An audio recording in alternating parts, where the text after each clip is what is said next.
3 years ago, I tested the soil in my main vegetable beds and discovered that despite spending close to $200 a year on fertilizers, my organic matter had actually dropped from 4% down to 1.8%. My tomatoes were barely producing, my peppers looked anemic, and I was working harder than ever for less food. Meanwhile, my father's old garden plot at the back of the property, the one I had basically ignored for a decade, tested at over 6% organic matter, and the volunteer tomatoes growing in it looked better than anything in my so-called improved beds. That was the moment I realized I'd been feeding my plants while slowly killing my soil. And that single realization changed everything about how I garden. Today I'm going to walk you through the soil lesson that took me 30 years and a whole lot of wasted money to finally learn. I'm going to show you exactly how to assess what your soil actually needs, how to build it the right way, using methods that cost almost nothing, and the specific steps I follow every season that took my beds from struggling to some of the most productive soil I have ever worked. And stay with me to the end because I'm going to share a technique my father taught me involving a simple jar of water that tells you more about your soil than any expensive lab test ever could. Most people never learn this, and it takes about 5 minutes. Now, I want to be honest with you. I was the guy doing everything wrong for a long time. For over 20 years, I treated my soil like it was just something to hold roots in place. Every spring, I would go to the garden center, buy bags of synthetic fertilizer, till everything up until it looked like powder, and then wonder why my beds dried out 2 days after watering. I would see yellow leaves and throw more nitrogen at the problem. I would see poor fruit set and add more phosphorus. I was treating symptoms while making the underlying disease worse every single season. If that sounds like your routine, you are not alone. I was right there with you, and so were most of the gardeners I know.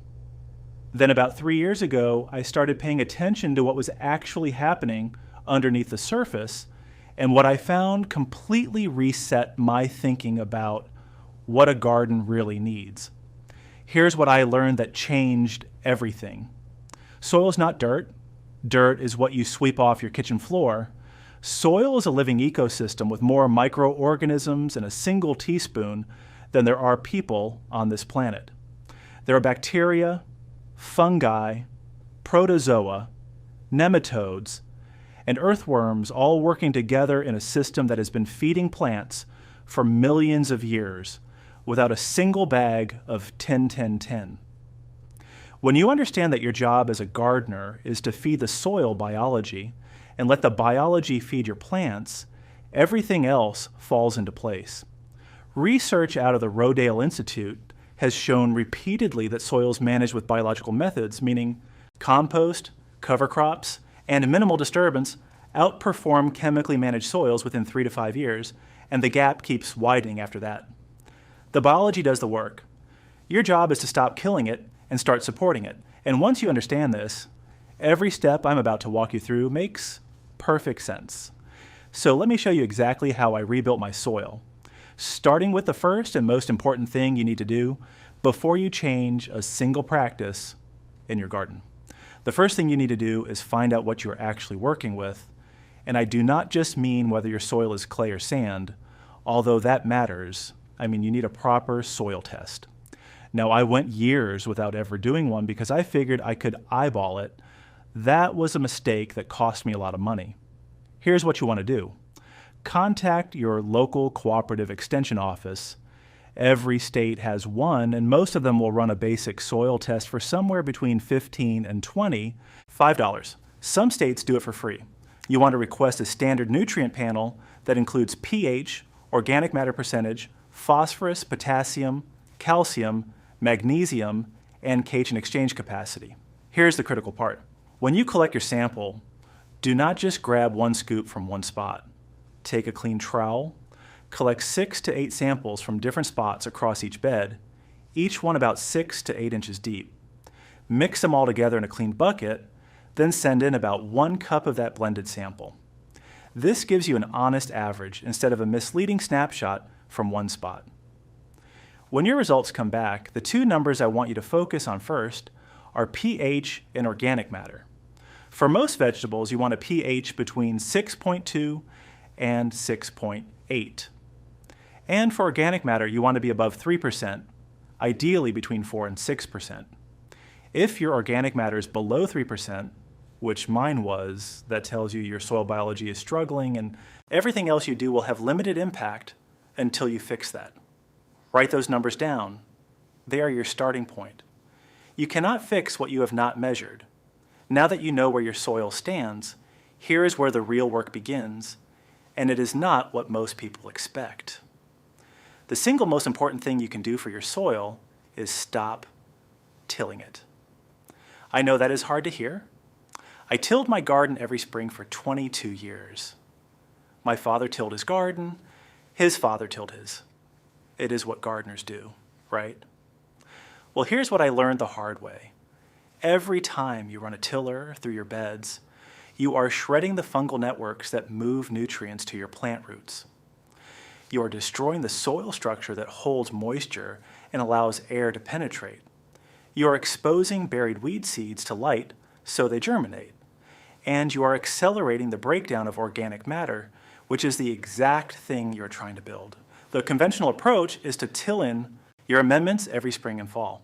What I have found works dramatically better is a no-till approach where you add everything to the surface and let the biology incorporate it for you. Here's exactly what that looks like.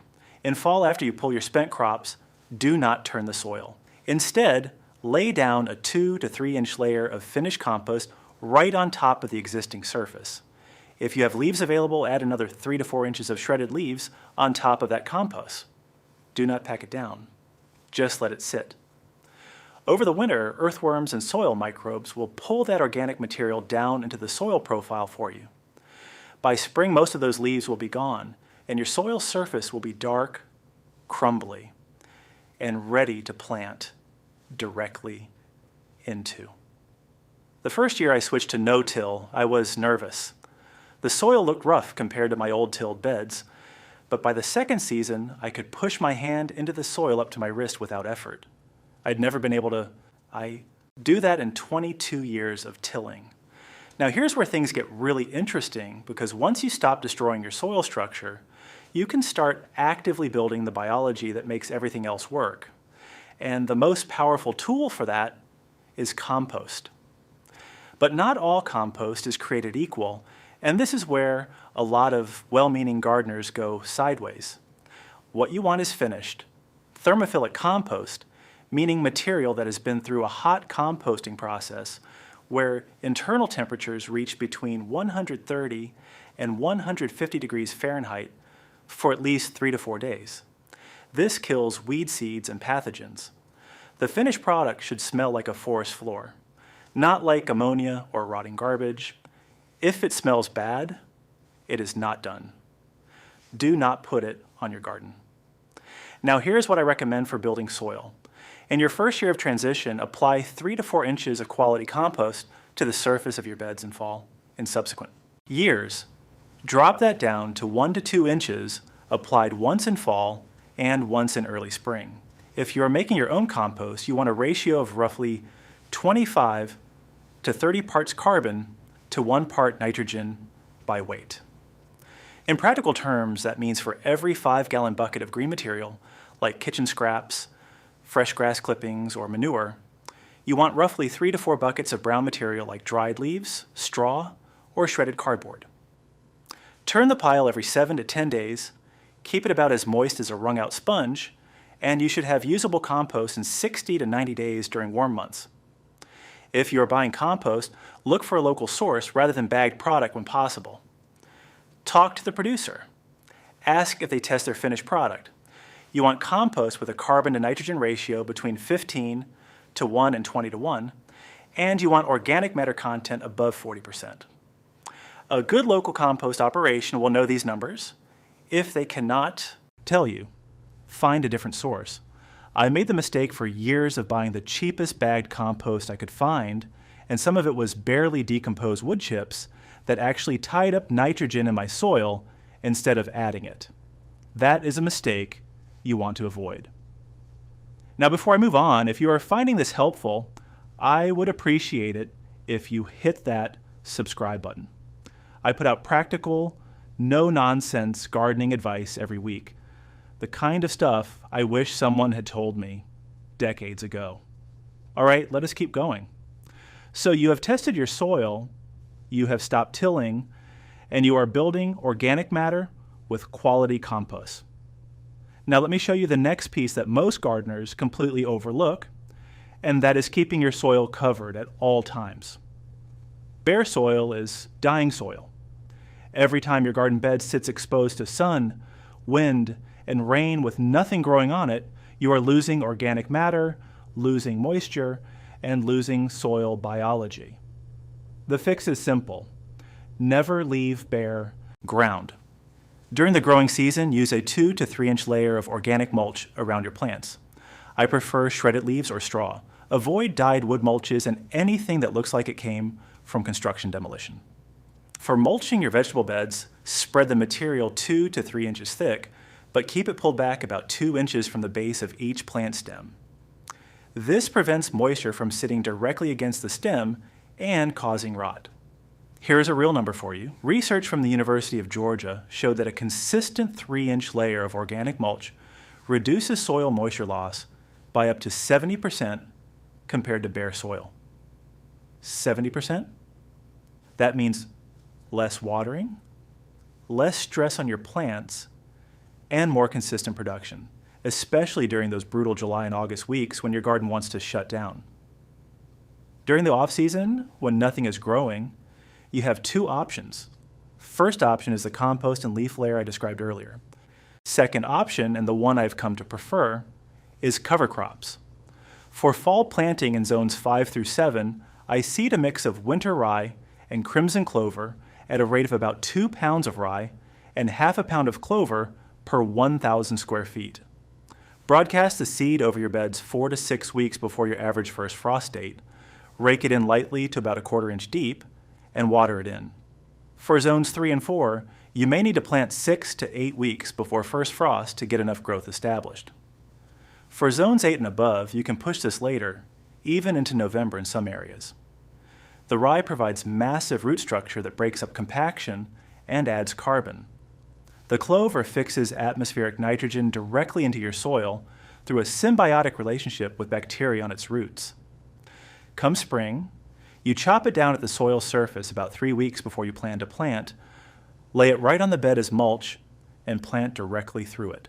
I started doing this 2 seasons ago, and the improvement in my spring soil condition was noticeable within the first year. The soil was darker, held together better, and my earthworm count went up significantly. Now this next part is where most people go wrong, and I really want you to pay attention here. Once you are building your soil the right way, you need to rethink how you fertilize, because the conventional approach of dumping synthetic fertilizer on top of biologically active soil is like putting diesel fuel in a gasoline engine. It will give you a short burst, but it damages the system. Here's what happens. High salt synthetic fertilizers suppress beneficial soil fungi, particularly mycorrhizal fungi, which are the organisms responsible for extending your plant's root reach by up to 100 times.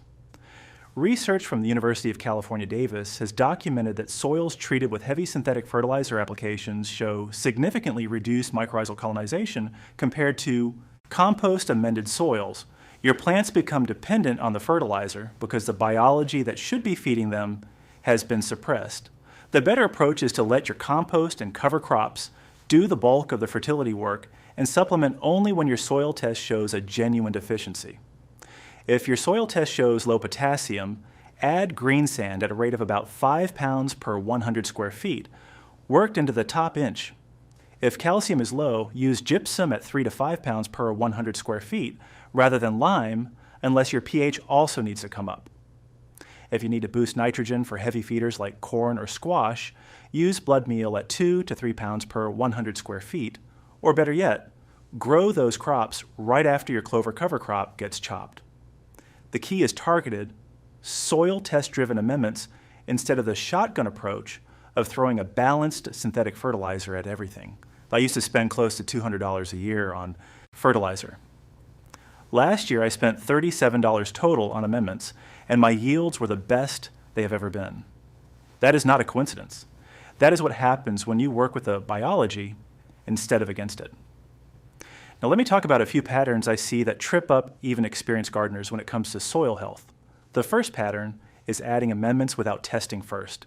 I see this constantly. Someone reads that their tomatoes need calcium, so they dump a bunch of lime on the bed without checking their pH. If your pH is already at 6.8, adding lime can push it above 7 and lock out other nutrients like iron and manganese. Always test before you add. I did this myself for years, throwing wood ash on my beds because I read it was good for the soil. Turns out my pH was already 6.5 and I was pushing it too high, which was contributing to the chlorosis I kept seeing in my blueberries. The second pattern is tilling in compost instead of top dressing. I understand the urge. You want to get that good stuff mixed in deep, but when you till to incorporate compost, you are destroying the very soil structure the compost is supposed to build. Top dress and let the worms do the mixing. They are better at it than any machine. The third pattern is treating mulch as optional or decorative. Mulch is not a garnish for your garden. It is one of the most important soil management tools you have. Every bed, every season, covered. No exceptions. If you take nothing else from this, take that. The fourth pattern is expecting instant results. Building soil is a process that takes 2 to 3 full seasons to really show its potential. The first year you switch to no-till and start adding compost, you might actually see slightly lower yields as the biology reestablishes. That is normal. Stick with it.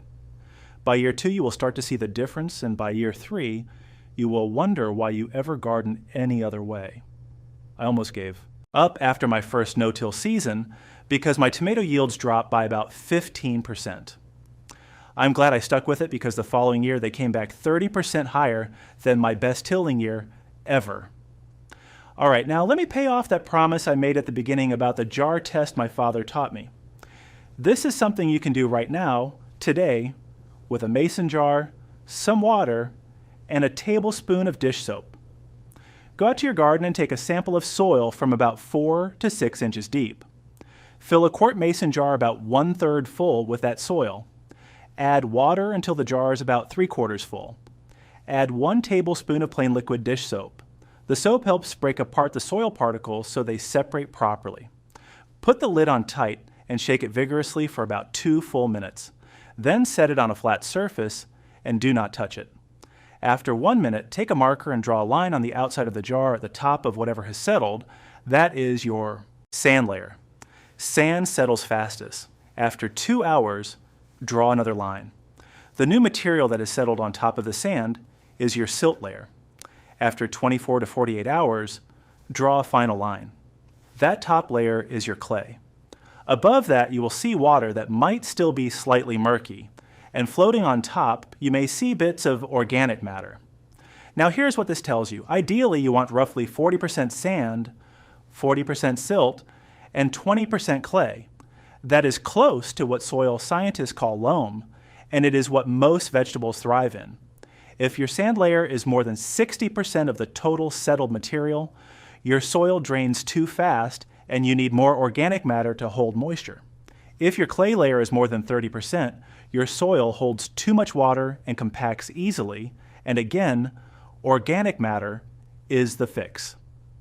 Notice how the answer is the same either way. Whether your soil is too sandy or too heavy with clay, the solution is building organic matter. My father showed me this test when I was about 14 years old, and I forgot about it for decades. When I rediscovered it 3 years ago and compared my results to my lab test, the jar test was remarkably accurate for a free 5-minute exercise. It will not give you nutrient levels, but it tells you your soil texture immediately, and that is the foundation everything else builds on. If you found any of this useful, I would be grateful if you would share this with a gardening friend who might need to hear it. Drop a comment below and tell me what your soil test numbers look like or what your jar test reveals. And if you have not already, subscribe so you do not miss the next one. I have got a lot more practical soil and garden advice coming your way. Listen, your soil is the most valuable thing in your garden, more valuable than your seeds, your tools, or your raised bed lumber. Treat it like the living system it is, and it will pay you back with better food, less work, and a garden that gets stronger every single year. Good luck out there, and I will see you in the next one.